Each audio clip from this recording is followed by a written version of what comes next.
Assalamualaikum warahmatullahi wabarakatuh. Bismillahirrahmanirrahim. Alhamdulillahilladzi hadana lihadza wa ma kunna linahtadiya laula an hadanallah. Asyhadu an la ilaha illallah wa asyhadu anna Muhammadan abduhu wa rasuluh. Allahumma sholli ala sayyidina Muhammad wa ala ali sayyidina Muhammad. Al-Mukarram, para alim, para ulama, yang berbahagia, para sahabat-sahabat sekalian yang insya Allah dirahmati oleh Allah. Pertama, marilah kita ucapkan puja-puji syukur kehadirat Allah Subhanahu wa Ta'ala, karena kita masih diberikan kesempatan umur panjang sehingga dapat melaksanakan bulan suci Ramadan ini dalam keadaan sehat walafiat. Kedua kalinya, Allahumma sholli ala sayyidina Muhammad. Mudah-mudahan tetap tercurahkan kepada baginda Muhammad Sallallahu Alaihi Wasallam yang sangat kita harap syafaatnya kelak di hari akhir. Sahabat sekalian, pada kesempatan kali ini kami akan membahas tentang hak-hak perempuan dalam perspektif agama Islam. Sebenarnya antara laki-laki dan perempuan mempunyai hak dan kewajiban masing-masing. Tapi karena perbedaan penafsiran, karena perbedaan keadaan, akhirnya terjadi seolah-olah penafsiran yang melecehkan tentang perempuan, yang merendahkan tentang hak-hak perempuan. Sering kita mendengar perempuan itu hanya sebagai konco wingking dan tugasnya hanya seputar sumur, dapur, dan kasur. Perempuan tidak membutuhkan pendidikan. Ada satu literatur dalam peradaban Yunani kuno mengatakan bahwa perempuan kala itu bukan dianggap sebagai layaknya manusia. Jadi perempuan dianggap sebagai hewan yang tugasnya, atau sebagai benda yang tugasnya hanya untuk mengurusi rumah tangga saja. Jadi kalau seandainya perempuan itu sudah tidak diinginkan lagi, maka dia boleh dijual atau bahkan boleh dibuang. Karena itulah sahabat, pada kesempatan kali ini marilah kita membahas sedikit tentang hak-hak perempuan menurut perspektif agama Islam. Yang pertama adalah hak perempuan dalam memperoleh pendidikan. Jadi antara laki-laki sama perempuan, keduanya berhak mendapatkan pendidikan sejak dia lahir sampai dia dewasa, sampai maut menjelang. Dalam satu hadis diriwayatkan, thalabul ilmi fardhatun ala kulli muslimin wa muslimatin, yang artinya bahwa mencari ilmu itu hukumnya adalah wajib bagi laki-laki dan perempuan. Kalau kita membahas hadis ini, maka dengan jelas bahwa pendidikan itu wajib bagi laki-laki dan perempuan. Tidak ada kata diskriminatif dalam hal pendidikan antara laki-laki dan perempuan.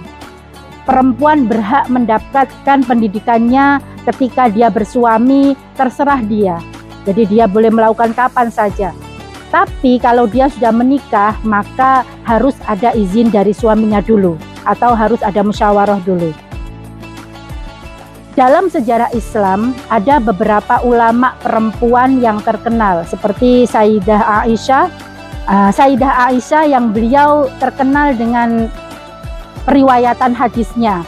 Beliau merupakan salah satu dari perempuan yang meriwayatkan banyak hadis. Hadis yang diriwayatkan beliau lebih dari 2000 hadis. Selain periwayatan hadis, beliau juga terkenal dengan ilmu fikihnya. Maka tidak heran ketika Rasulullah berkata, ambillah sebagian ilmu dari Siti Aisyah. Ketika kamu mau pandai, maka kamu harus belajar dari beliau. Bahkan salah satu guru daripada imam besar kita, Imam Syafi'i, adalah seorang perempuan. Beliau bernama Sayyidah Nafisah. Sebenarnya perempuan itu sangat membutuhkan pendidikan karena tanggung jawabnya sebagai ibu. Sebagaimana kita tahu bahwa ibu adalah madrasah pertama bagi anaknya. Makanya ketika perempuan itu berpendidikan dan berwawasan luas, maka akan lahir generasi-generasi yang hebat. Berbeda sekali dengan ketika perempuan itu tidak berpendidikan atau tidak berwawasan luas, maka akan lahir generasi-generasi yang lemah. Yang kedua adalah hak perempuan dalam mendapatkan mahar atau mas kawin. Jadi ketika perempuan itu sudah dinikah, maka mas kawin adalah hak mutlak dari seorang istri. Seorang wali tidak boleh meminta mas kawin dari anaknya. Begitu pula suami tidak diperbolehkan meminta mas kawin yang telah diberikan kepada istrinya. Apabila seorang suami itu masih ada tanggungan mas kawinnya belum lunas, sementara terjadi perceraian atau yang perempuan meninggal, maka wajib bagi laki-laki atau suami tersebut melunasi mas kawin itu. Dan pelunasan itu dihukumi sebagaimana hutang, wajib dibayar. Dan yang ketiga adalah hak perempuan dalam mendapatkan nafkah. Setelah perempuan itu menikah, mendapat mahar, maka perempuan berhak mendapatkan nafkah daripada suaminya. Nafkah tidak hanya nafkah zahir, tapi juga nafkah batin. Nafkah ada kalanya sandang, pangan, papan, kebutuhan perempuan itu selama hidupnya itu adalah tanggungan daripada laki-laki yang menikahinya. Besar kecilnya nafkah tergantung kepada penghasilan sang suami. Jadi persoalan terjadi ketika ada suami yang terlalu pelit memberikan nafkah kepada istrinya. Apakah boleh perempuan tersebut mengambil harta suaminya tanpa izin daripada suami? Jadi diceritakan dalam satu hadis, pernah suatu ketika Hindun, istri daripada Abu Sufyan, salah satu pembesar Mesir kala itu, pembesar Quraisy kala itu, beliau termasuk orang yang sangat pelit. Bahkan dalam kitab Sahih Bukhari disebutkan beliau adalah orang yang pelitnya melebihi dari yang lain, sangat pelit sekali. Akhirnya si istri Hindun bertanya kepada Kanjeng Nabi, "Ya Nabi, bagaimana hukumnya jika saya mengambil harta daripada suami saya yang sangat pelit tersebut?"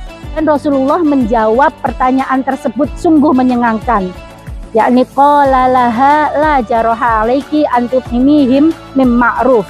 Kata Rasulullah, ambillah dari suamimu apa yang memang benar-benar menjadi hakmu tanpa ambillah dari suamimu apa yang menjadi hakmu dengan cara yang ma'ruf. Demikianlah penjelasan kami sedikit mengenai hak-hak perempuan dalam perspektif agama Islam. Semoga bermanfaat. Selamat menjalankan ibadah puasa dan akhirul kalam wallahul muwafiq ila aqwamit thoriq. Wassalamualaikum warahmatullahi wabarakatuh.